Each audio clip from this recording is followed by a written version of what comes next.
मतलब है कि उसे अब कैसे बतलाऊं कि दिखलाई नहीं जाती, उसे अब कैसे बतलाऊं कि दिखलाई नहीं जाती, मोहब्बत बस की जाती है समझाई नहीं जाती।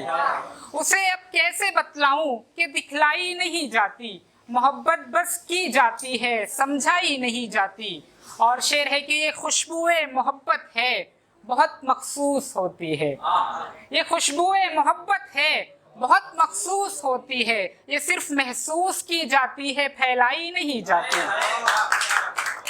ये खुशबुए मोहब्बत है बहुत मखसूस होती है, ये सिर्फ महसूस की जाती है फैलाई नहीं जाती। और शेर देखिए कि सोचता हूँ मिलूंगा उससे यूं ऐसा कहूँगा मैं, सोचता हूँ मिलूंगा उससे यूं ऐसा कहूँगा मैं, मगर जब सामने आ जाए लब तक गोयाई नहीं जाती। सोचता हूँ मिलूंगा उससे यूं ऐसा कहूँगा मैं, मगर जब सामने आ जाए लब तक गोयाई नहीं जाती।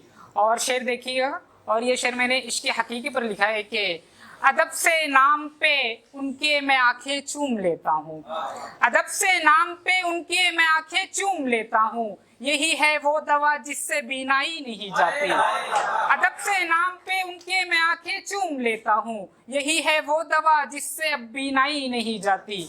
और मकता है कि मैं इजहारे अकीदत में अंजिश कुछ कह भी नहीं सकता, मैं इजहारे अकीदत में अंजिश कुछ कह भी नहीं सकता, मोहब्बत वो चश्म में देखे मुझसे जतलाई नहीं जाती। मैं इजहारे अकीदत में अंजिश उसे कुछ कह नहीं सकता, मोहब्बत वो चश्म में देखे मुझसे जतलाई नहीं जाती।